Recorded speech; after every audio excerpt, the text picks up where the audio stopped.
Som, som, 1, 2, 3, som, testando o som. Som, som, 1, 2, 3, som. Muito bem. Los tere tere, los tere tere, los tere tere. Leripipambara, la la la la la la la la la.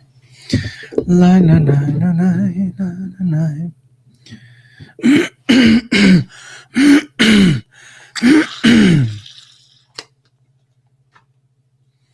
Tum taram taram.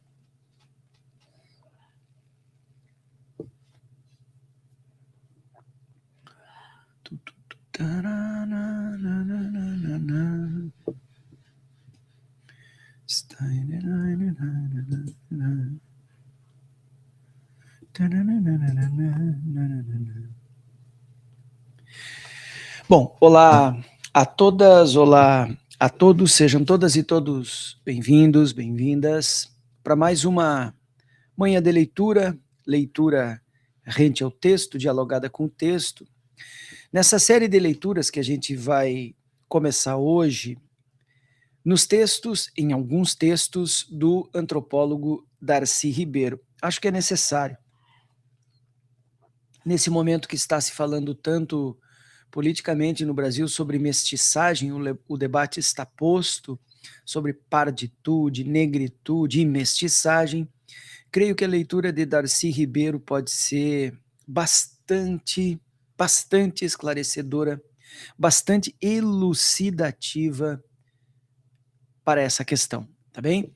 Então eu separei aqui 2 textos, vou mostrar para vocês brevemente os 2 textos que eu tenho aqui na tela, tá? O primeiro deles é o Teoria do Brasil, do Darcy Ribeiro, que é um texto bastante datado, lá do final dos anos 60.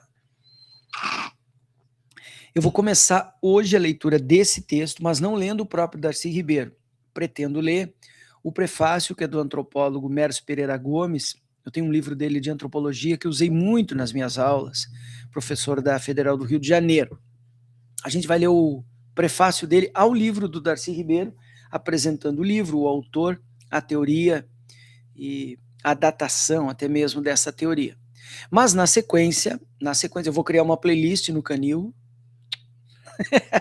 Eu vou criar uma playlist no canal. Eu confundo canal e canil, porque eu trabalho com muitos cachorros, então canil também é uma palavra que eu digo muito ao longo do meu dia. E canal, obviamente. Então, eu vou criar no canal uma playlist chamada Darcy Ribeiro. E ali eu vou colocar todos os temas relacionados ao autor, reportagens, enfim, né? Textos dele que a gente vai lendo, vai ficar tudo ali. Então eu vou juntar textos diferentes na mesma playlist, é isso que eu quero dizer. Pois bem, o outro texto, eu parei de compartilhar, mas eu sou um animal.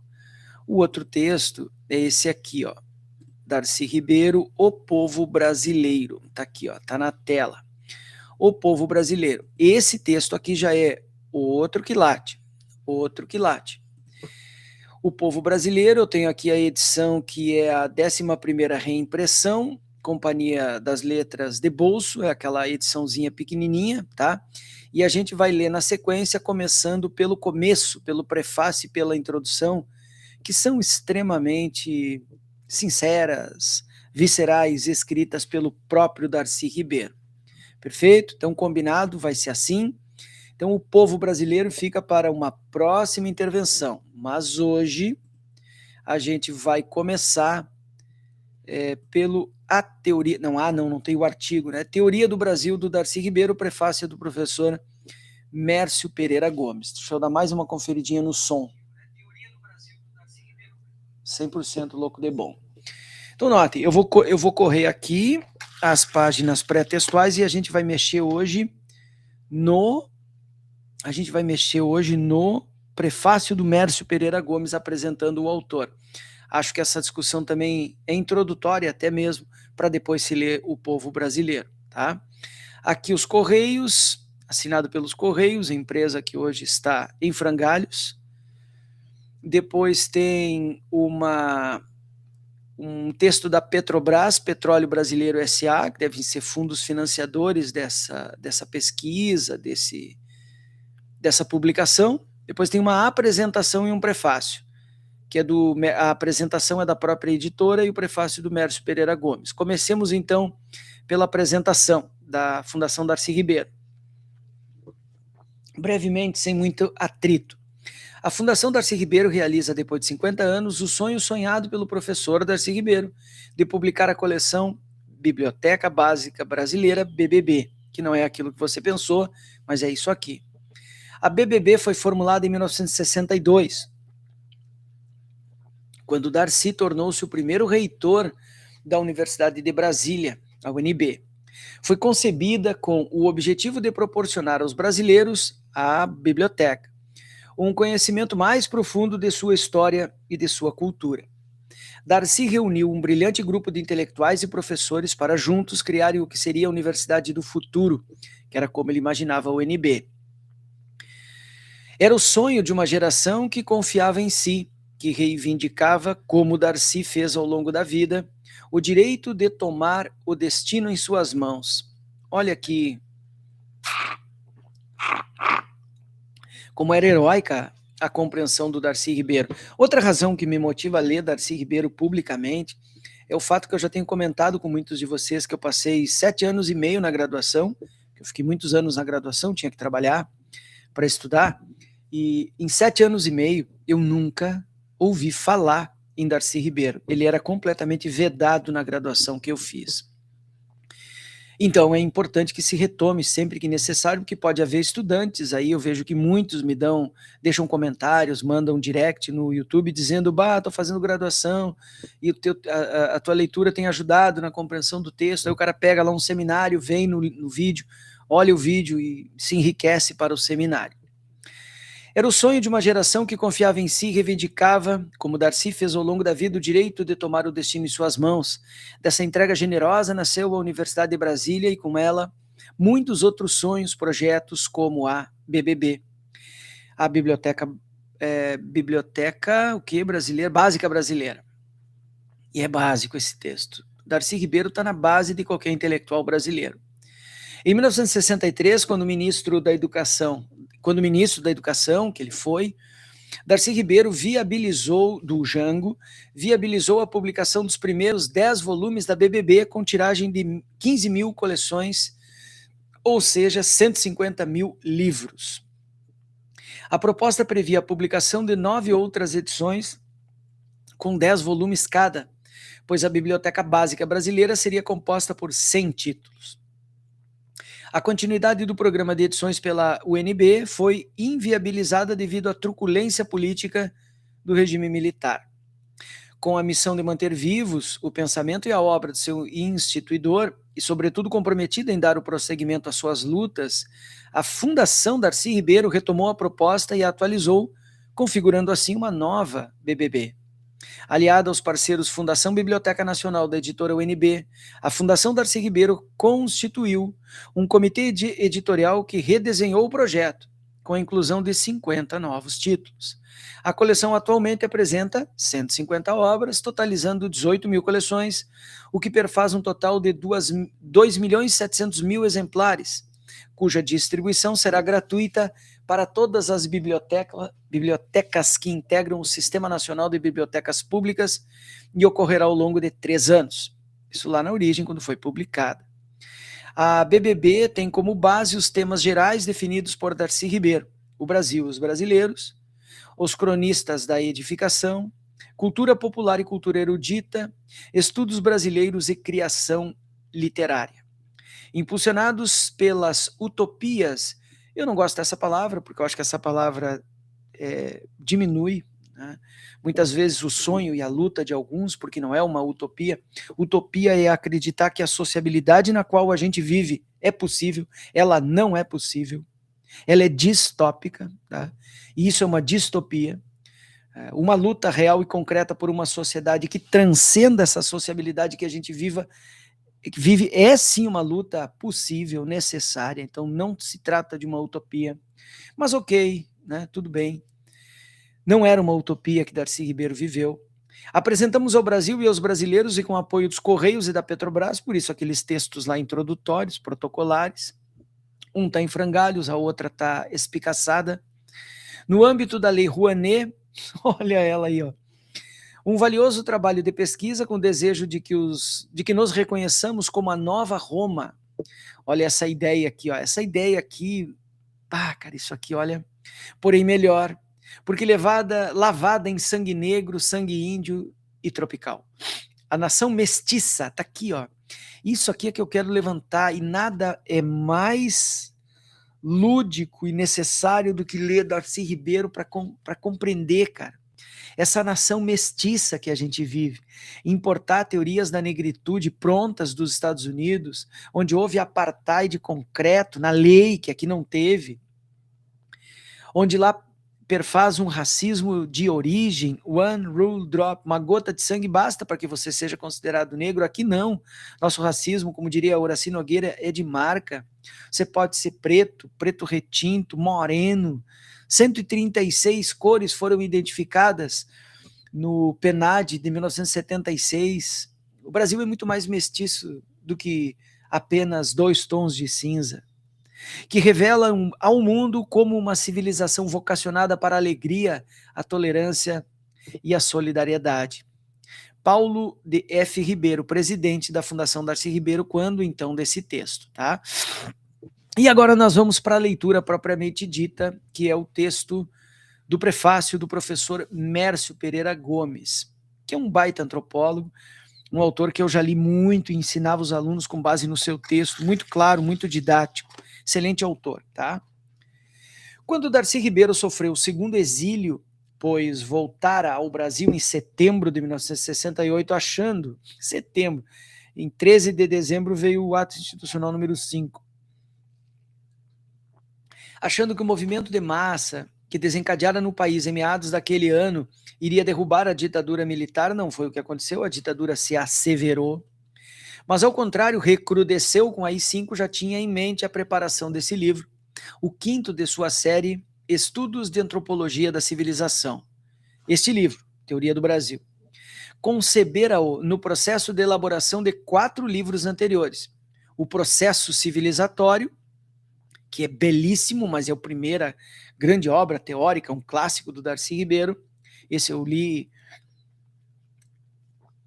logo depois que eu saí da graduação, foi o primeiro contato que eu tive com o Darcy Ribeiro.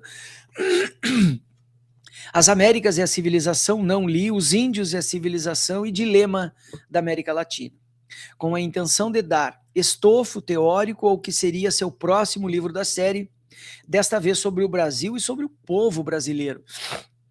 Livro que culminaria sua obra antropológica, cujo rascunho foi posto de lado por outros afazeres e só veio a ser concluído cabalmente em 1995, foi o livro que eu acabei de mostrar para vocês, O Povo Brasileiro. Ele ditou, ele já estava doente, ele ditou. Tem um documentário biográfico do Darcy Ribeiro que conta que ele namorava não sei se ele namorou a enfermeira ou a enfermeira virou namorada, uma coisa assim. Eu sei que ele ditou para esta mulher, e esta mulher conta como foi ir ouvindo e escrevendo o livro.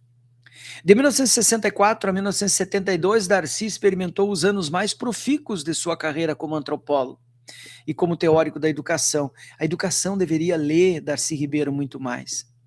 Anos que passou no Uruguai como professor da Universidade de la República Oriental del Uruguai, no Peru como coordenador de estudos sobre educação, reforma agrária e planejamento estratégico daquele país, e no Chile como professor visitante da Universidade do Chile. Não que os anos anteriores e posteriores tivessem sido inférteis, ao contrário, como demonstra sua bibliografia. Mas os anos que produziram essa série de obras e outras mais sobre educação e criação de diversas universidades na América Latina, porque foi um homem da ação, foi um teórico pragmático, tá? Isso vai um valor positivo nisso. A educação, não ciências sociais só, isso é obrigatório, ele é um antropólogo, Mas e ele talvez seja lido numa disciplina assim de antropologia brasileira, assim, marginalmente. Mas a educação como um todo deve muito, mas muito a Darcy Ribeiro, como homem da reflexão e da ação, tá? Da profunda reflexão sobre tudo o que passara em sua vida prévia, inclusive no que ele veio a considerar como um fracasso da esquerda brasileira e latino-americana em produzir uma verdadeira revolução social e política em nosso país. É conhecido que Darcy tinha uma imensa capacidade de trabalho, de disciplina na pesquisa e na escrita, para o que contara com a dedicada colaboração de sua mulher de então. Não me lembro se é essa, tá? Não me lembro, faz tempo que eu vi o documentário. Berta Ribeiro, e de concentração no que estava fazendo. Poucas atividades o faziam divergir do rumo traçado.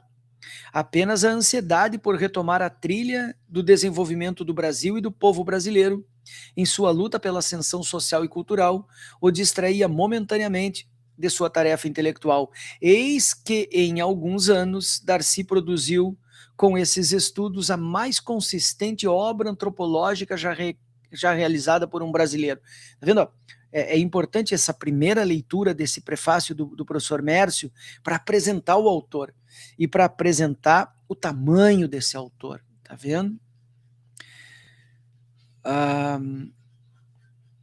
A mais consistente obra antropológica já realizada por um brasileiro. As pessoas podem lembrar de Gilberto Velho, de Gilberto Freire, podem lembrar, sei lá, sabe, de tantos brasileiros, de Roberto da Mata, mas Darcy é fundamental. A gente precisa ler mais Darcy. É por isso que eu quero começar hoje, esse início de 2026, tardiamente, sabe, uma playlist sobre Darcy Ribeiro, raramente realizada por outros intelectuais mundo afora. A série Estudos da Antropologia da Civilização, e a gente está lendo concomitantemente o livro aquele do antropólogo e do arqueólogo, o Dengrow. Cara, tá tudo muito novo na minha cabeça, eu não decorei o nome deles ainda.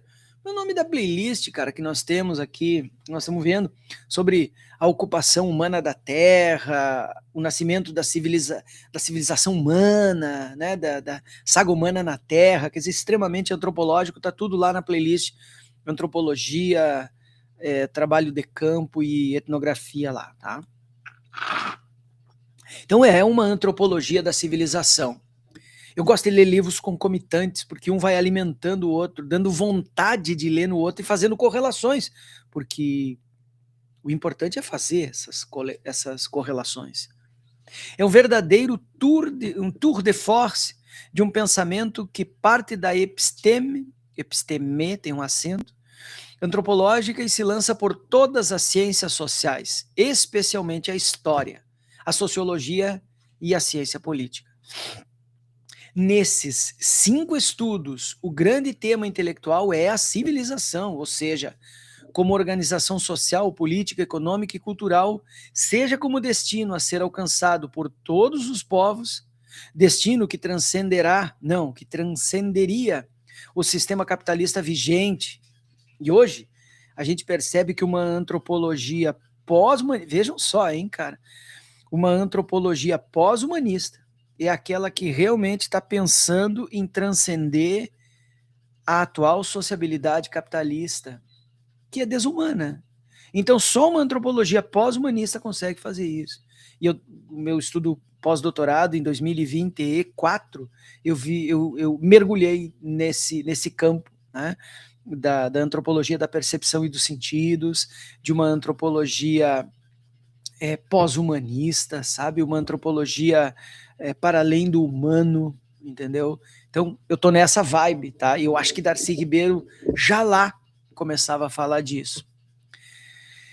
E aí, tantos autores que vão buscar nos resíduos dos humanos, no que os humanos deixaram sobre o mundo, as respostas para as grandes dúvidas humanas hoje vigentes. Então, daí precisa da história, Nesses 5 estudos, o grande tema intelectual é a civilização. E tu quer compreender a civilização, tem que fazer, por exemplo, como Anna Tsing, que pesquisa os cogumelos do fim do mundo. Não tem nenhum humano na pesquisa dela, mas eles estão lá. Eles estão lá. Porque nos lugares que o humano esgotou e não está mais, é que você pode compreender o que os humanos fizeram do mundo. Né? Os cogumelos, não é? Meu nome é. Meu nome do cogumelo? Cogumelo da Anna Tsing. Cogumelos da Anna Tsing. Como é o nome do cogumelo dela? Cogumelo do fim do mundo. E da Dana Haraway, que eu tenho também trabalho. Nós temos que ler Dana Haraway, hein? Ai, como é o nome do cogumelo dela, cara? A vivia no antropoceno. Porra, mano, como é o nome do cogumelo? Eu só queria saber Matsutake. Matsutake. Matsutake. Cogumelo do fim do mundo, os cogumelos Matsutakes. Onde é que eu estou no texto? Não posso divergir, me perder. Bueno, então, civilização. Seja como organização social, política, econômica e cultural, seja como destino a ser alcançado por todos os povos, destino que transcenderia o sistema capitalista vigente e abriria o horizonte para novas formas culturais. Civilização seria um sinônimo de sociedade socialista, a ser alcançada e organizada pelo povo e para seu bem. Olha aí, ó, tá vendo? Eu quero ser socialista, eu quero ser marxista, eu quero ser de esquerda. Pois então comece compreendendo Darcy Ribeiro, pode ser um bom começo. Eis o que Darcy Ribeiro tinha em mente quando se meteu nessa aventura intelectual. Darcy se formou e se desenvolveu como um antropólogo clássico, pesquisador de campo, não de gabinete, leitor das teorias antropológicas de sua época, do culturalismo boasianismo, de Boas, né, Franz Boas, o alemão que pesquisou lá no Canadá, do funcionalismo de Radcliffe Browniano, do materialismo histórico marxista e evolucionista, das primeiras incursões do estruturalismo de Lévi-Strauss. Olha que grande mistura, hein? Darcy Ribeiro é filho intelectual de uma mistura muito bem temperada de Franz Boas, Radcliffe Brown, Marx e Lévi-Strauss. Puta que pariu. Sabia que a antropologia começara a excursionar timidamente pelas cidades, quer dizer, a antropologia que saía dos estudos exóticos, do exótico, do não urbano, do incivilizado, tudo aqui entre aspas, e começava a migrar para os estudos urbanos, para o próximo, estudos nos quais o estranhamento se torna um exercício. Você chega lá numa ilha da Polinésia no início do século XX, o estranhamento é evidente, é imediato. Agora não. Você precisa realizar o estranhamento. Pelas noções como Estado e pelas civilizações, desconcentrando-se de um tanto da etnologia, que é essa primeira que eu citei, de povos primitivos ou não civilizados ou sem Estado, como se dizia à época. A época, por estudo entre aspas. Sua obra anterior tinha sido quase toda dedicada aos índios brasileiros e os problemas dos índios na América Latina, mas desde que entrara no Instituto Nacional de Estudos Pedagógicos, órgão do Ministério da Educação e da Cultura, como diretor de estudos e pesquisas em 1956, ao lado do admirável Anísio Teixeira, vivenciara e organizara dezenas de pesquisas sobre comunidades, vilas e cidades brasileiras. Cara, nem na antropologia urbana, um campo da antropologia, se dá crédito necessário ao Darcy Ribeiro. Interessava-lhe, então, conhecer o que era o Brasil a partir de uma perspectiva antropológica mais atualizada, abarcando dimensões mais amplas da economia, da história e da política, ir além de Gilberto Freire, juntando-se a Caio Prado Júnior, economista, trazer economia para dentro da antropologia, Sérgio Buarque de Holanda, que trabalhou uma ideia mais sociológica, digamos assim, e Gilberto Freire seria um antropólogo, né? Caio Prado um economista e Sérgio Buarque um sociólogo, no sentido mais hard, tradicional, ortodoxo do termo, e Raimundo Fauro, um culturalista econômico. Né? como ministro da Educação e chefe da Casa Civil do governo João Goulart, que eu citei antes, do Jango, Darcy alargar imensamente seu horizonte político e sua visão de mundo, e ele aparece muito, eu estou lendo o livro do Fico, a Utopia Militar Brasileira, uma coisa assim, sobre como os militares brasileiros sempre foram golpistas, e quando trata desse tempo ali, o Darcy Ribeiro aparece demais, demais. Horizonte político, sua visão de mundo se empenhava em trabalhar teoricamente todas essas experiências. Teoria do Brasil, que é o livro que a gente está mexendo aqui no prefácio do professor Mércio, ou Inversão Posterior, os Brasileiros, Teoria do Brasil, é o resultado desse esforço para dar estofo teórico ao seu conhecimento empírico, né? Construir uma grande teoria social sobre o que está vendo no concreto. As suas leituras sobre o Brasil, a sua experiência de antropólogo que visitara grande parte do Brasil e sua vivência de político e de intelectual de esquerda. De esquerda marxista, claramente, é a perspectiva de Darcy nesse livro, como em toda a sua obra. Um marxista, hein? E normalmente quer se apagar o marxismo de muitos autores, como se fez com Angela Davis, com Bell Hooks, com Frantz Fanon e por aí vai. Darcy, né, cara? Era um marxista, hein? Claro que marxismo tem tantas cores, é um caleidoscópio. Nesse livro estão encapsulados, em síntese teórica, seus prévios livros. Olha aqui, ó. Tá aqui é o anúncio do que ele vai dizer depois. Inclusive no povo brasileiro que a gente vai mexer.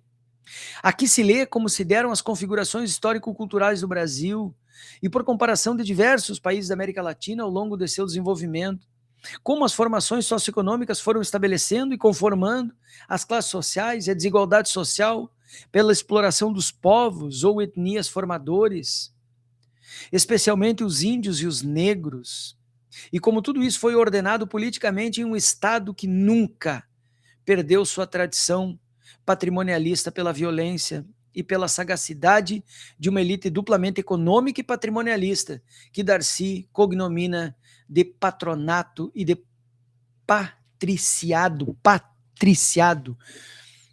Semestres atrás, ainda na pandemia, eu li Sobre o Óbvio, por recomendação da colega professora querida Ana Monteiro, Sobre o Óbvio, li um texto do Darcy Ribeiro, que é belíssimo, é magnífico, eu li com os alunos de primeiro semestre. Imagina a bomba na cabeça dessa gurizada. Outro aspecto crucial de Teoria do Brasil é a análise que Darcy faz sobre a cultura brasileira como vivência, produção simbólica, compartilhamento de experiências e propósitos.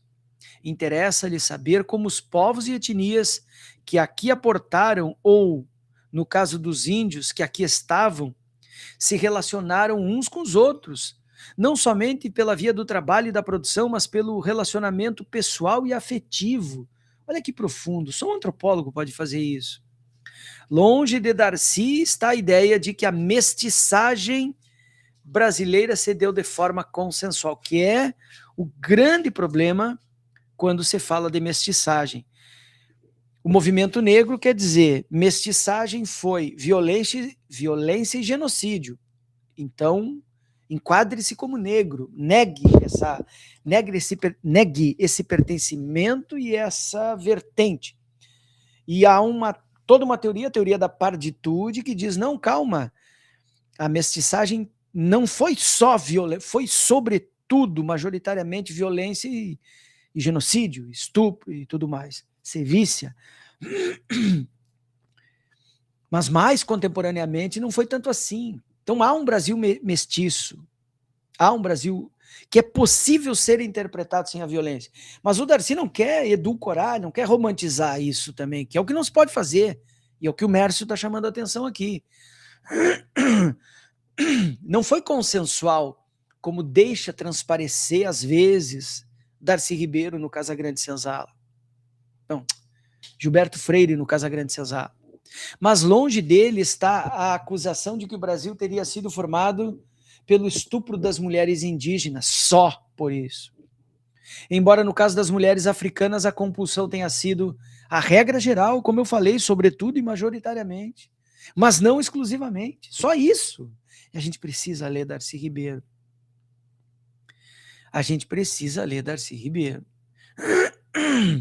Um relacionamento interétnico se deu no Brasil que o diferencia de outros muitos países, não é? Nós não podemos importar a negritude tal qual a americana, norte-americana, não podemos, simplesmente não podemos. Se diferencia positivamente, afirmativamente. Temos que ter, o movimento de negritude é válido, legítimo, necessário, defensível, não defensável, nós temos que defender, mas não podemos tratá-lo como única vertente de luta. Essa tese permanece viva em toda a obra de Darcy, sem mistificar o papel do português, como faz Gilberto Freire, aqui uma alfinetada, e serve de base para seu entendimento sobre a especificidade da cultura brasileira em relação a outras culturas. Um dos temas políticos, antropológicos e filosóficos não candentes nas décadas de 50 e 60 era o conceito de alienação, bem como seu oposto, a autenticidade. A autenticidade. Alienação, um termo hegeliano apropriado por Marx. Darcy dedica um capítulo inteiro para discutir esses conceitos em relação ao conceito de cultura como vivência e comprometimento. Podemos começar por esse, hein? Podemos começar por esse. São conceitos derivados da filosofia marxista e antes de Marx, marxiana e marxista, mas antemarxiana. Em conjunto com o existencialismo defendido especialmente por Jean-Paul Sartre, que é um autor belíssimo também, que à época era visto como grande intelectual de esquerda. Tu vê só. Darcy não é, isso é nos 50 e 60. Darcy não entra numa questão que absolvia e inflamava a intelectualidade brasileira, qual seja distinguir o que é autêntico ou espúrio na cultura brasileira. Ao contrário, pelo viés marxista e evolucionista, e é esse o grande pecado de Darcy Ribeiro, ele, por vezes, ele é evolucionista demais, um evolucionismo, porque o marxismo, muitas alas do marxismo acabaram seguindo um tipo de caminho assim, pela concretude da explicação evolucionista do mundo. É por isso. É um pecado, não é um pecado capital, é um pecado venal. Não sei se existe essa. Venial. O que é um pecado venial? Eu acho que é um pecadinho. Eu fiz primeira comunhão, hein? Pecado é venial. Acho que é isso, né? Venial é uma falta leve. Então é um pecadinho venial. Ser marxista e beber no evolucionismo, nos anos. Hoje não. Hoje é pecado capital. Hoje é pecado capital. Mas ser evolucionista e marxista nos anos 50 e 60 é um pecadilho, é um pecado venial. É venial que se diz, né? Venial. que bosta. Bueno, então, venial. Darcy entende que culturas mudam, absorvem elementos de outras culturas e sincretizam vivências e símbolos.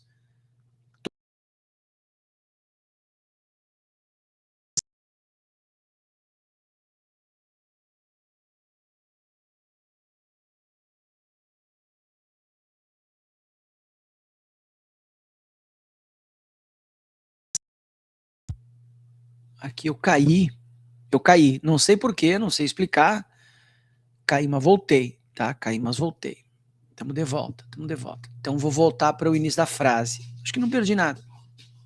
Vou voltar para o início da frase.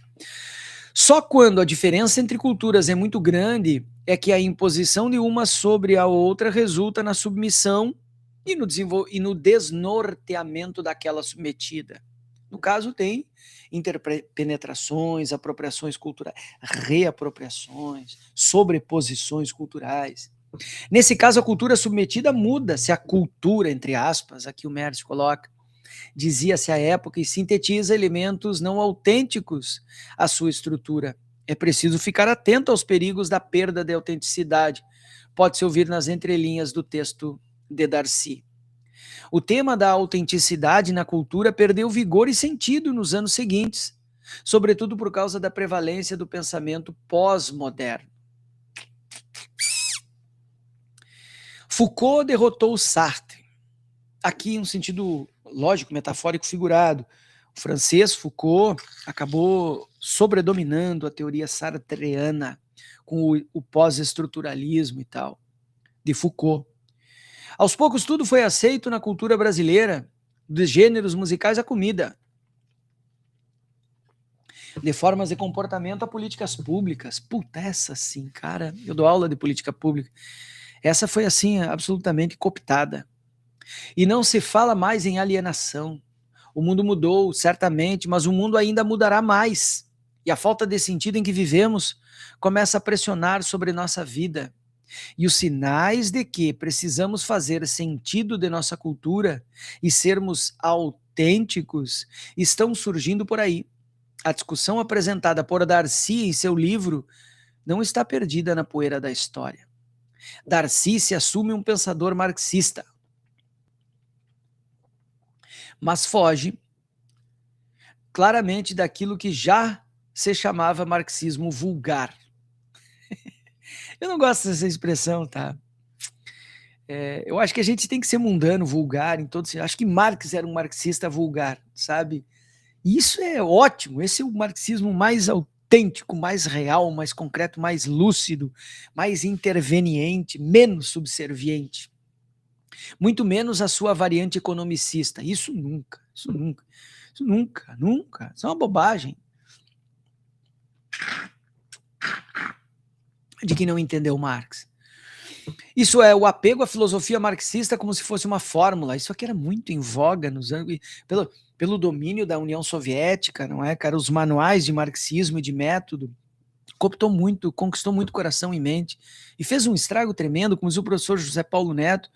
Se Marx é endemoniado e o marxismo cometeu tantos pecados, isso não se deve aos seus críticos, seus detratores, se deve, sobretudo, aos próprios marxistas. A gente tem os nossos próprios demônios e eles fizeram muitos estragos dentro da teoria. O apego à filosofia é como se fosse uma fórmula, um roteiro pelo qual todos os povos deveriam passar pelas mesmas fases e todas as revoluções deveriam ocorrer pelo mesmo processo. Isso nunca. Ele se dá conta do debate da época entre marxismo estruturalista de Louis Althusser e o marxismo histórico e culturalista dos autores como Antônio Gramsci, que ainda não havia chegado ao Brasil, tu vê, cara. Gramsci ainda não tinha chegado ao Brasil. E Althusser era dominante. Georg Lukács, importantíssimo e resgatado pelo professor José Paulo Neto, né, que ali no serviço social. O marxismo lukáciano necessário. Não sei se o Darcy Ribeiro chegou a ter contato com isso. Entre suas leituras teóricas estão Max Weber, não se pode compreender Marx, porque não se pode compreender Marx sem o seu contexto, e o seu contexto é alemão do final do 19, e no seu contexto alemão do final do 19, tem, do início, tem Hegel, no final tem Nietzsche, mas no meio tem Weber, tem Schelling, tem a essência do cristianismo, tem Ludwig Feuerbach, e tem Max Weber, óbvio. Schumpeter, Wright Mills, e aí não é alemão, né? Schumpeter é austríaco, pelo menos ele bebeu na teoria austríaca, mas o Wright Mills é norte-americano do Texas, norte-americanos de Waco, ou Waco, acho que eles dizem, que é um horror. Como é que pode, né, cara? Como diz Mano Brown, até no lixão nasce flor. Autores que costeiam Marx, delícia de termo, costeiam Marx. Cara, nunca mais eu vou deixar de usar essa expressão. Fulano, o Brizola imortalizou, porque na campanha, na fronteira, a gente chama costear, acompanhar, acompanhar de perto, sabe? E mais especificamente na campanha é quando tu bota uma égua no cio, de um lado da cerca e do outro lado da cerca tu bota um cuiudo, um cavalo inteiro, um cavalo cobridor, né, um reprodutor, e ele fica costeando a cerca, costeando o alambrado. Tu bota os terneiros para um lado e as vacas desmamadas, os terneiros desmamados para um lado e as vacas mãe do outro lado da cerca, elas ficam costeando o alambrado e os terneiros ficam a noite inteira costeando o alambrado, quer dizer, ao redor da cerca ali, né, para tentar vir para o outro lado. E aí o Brizola imortalizou isso, que ele dizia que quando o cara da esquerda estava louco para ir para a direita, estava ali costeando o alambrado. O Brizola que era fazendeiro, rico, os caras diziam que era comunista. Putz, grilo. Costeiam Marx, sensacional isso aqui. O criticavam e acrescentam aspectos sociais e culturais que intensificam e, ao mesmo tempo, distensionam a compreensão de uma formação sociocultural tão variegada quanto a brasileira. Caralho, variegada. Não, cada palavra, o professor Mércio é foda, mano. Teoria do Brasil é um livro síntese, onde o que interessa é dar base teórica para pensar o Brasil, tá vendo? Então nós temos que ler pontualmente esse livro. E ele já vai falar disso, sobre como ele é datado, mas essencial. Eis porque de todos os livros da série Estudos da Antropologia da Civilização foi o mais utilizado na década de 70 e 80, quer dizer, um livro desse tempo. Nas universidades brasileiras, não na minha. Não na que eu me formei. Com ele se podia saber o que Darcy pensava teoricamente do Brasil, da América Latina, da luta de classes, da formação cultural de um povo, das perspectivas dos oprimidos, enfim, de uma possível revolução sociopolítica e cultural. Gramsci, tá vendo? Era uma voz já madura e experimentada, contribuindo para o grande debate sobre uma possível revolução socialista. E hoje, os camaradas aí falam da Revolução Brasileira, Nildo, Jones, uma galera, e ambos respeitam Darcy Ribeiro, ainda bem, marxistas que respeitam um antropólogo. O Nildo é economista e o Jones é historiador. Eu não, eu sou antropólogo mesmo. Não há quem não o tenha lido naqueles tempos duros da ditadura militar em que os estudantes pensavam que pela negociação ou pela violência, o Brasil teria que tomar outro rumo em seu destino. Em determinado momento, ao analisar que opções políticas havia para os povos originados do sistema colonial, que opções? Darcy aponta dois possíveis caminhos: o nacionalismo modernizador, que havia sido iniciado pelo México e que parecia lhe ser o caminho tomado pela Argélia, Síria e Egito, que hoje esses mesmos camaradas que eu citei o criticariam, muito provavelmente o criticassem por isso. Ou o socialismo revolucionário, surgido na Revolução Soviética e em vigor nos países comunistas do leste europeu, na China, Cuba, em outros países, Vietnã, Coreia, nada de sobrenome. Talvez na ocasião Darcy estivesse pensando de um lado no Peru, do general Alvarado, e de outro no caminho que se desenhava no Chile, de Allende, assassinado. Mas cauteloso, sugere que uma ou outra opção não brotará por uma questão de voluntarismo, mas seria tomada e aplicada por países em desenvolvimento de acordo com as circunstâncias, com a conjuntura da luta entre as elites conservadores. Tem uns errinhos aqui, não sei se é da transposição do livro físico para o PDF, elites conservadoras, já teve em cima outras coisas, mas são pequenezas. E as classes médias e populares conscientes de suas condições, isto é, em suas palavras, pela composição social das forças que alcançarem o poder político para reordenar a sociedade. Certamente que a opção de Darcy seria pela segunda, a do Chile, pela qual ele teve tantas esperanças e com a qual se comprometeu com solidária e amorosa dedicação. Mas também não sentiria nenhuma dificuldade em abraçar a segunda, como de fato o fez. Como de fato o fez ao trabalhar desabridamente. Porra, trabalhar desabridamente. Desabridamente. Não conheço essa palavra, vocês conhecem? Deixa eu ver aqui. Significado. É um advérbio que significa agir em modo ríspido, grosseiro, violento, descontrolado, falta de moderação, desabridamente. Agiu, sabe? Truculentamente.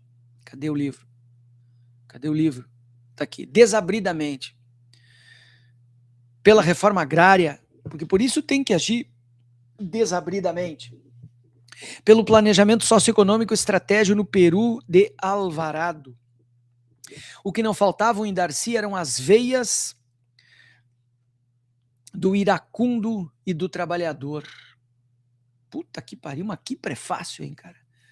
Mano do céu, que prefácio, cara. Iracundo. Eu me lembro de uma expressão, uma iracúndia.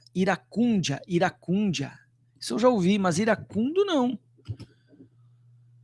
Que manifesta ou é propenso a manifestar ira, cólera, iroso, irascível, furioso. Iracundo.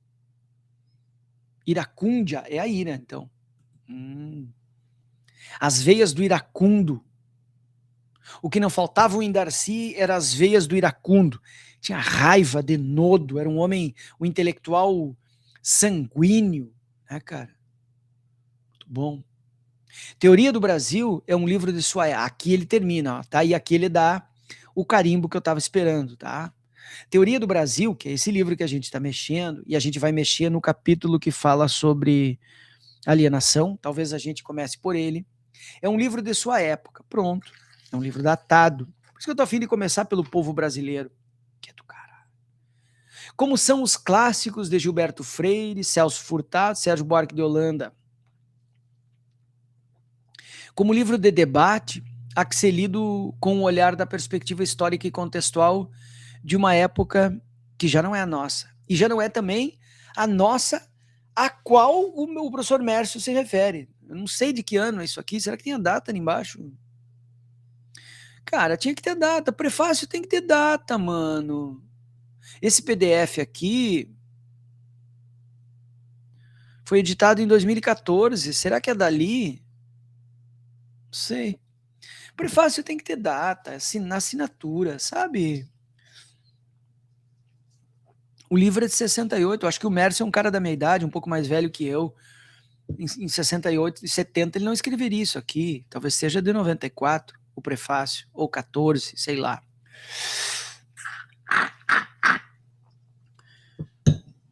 Mas como clássico, aquilo que demonstra estruturas profundas que captam um senso de realidade permanente. Claro, o que tem um clássico de valor? A sua extemporaneidade.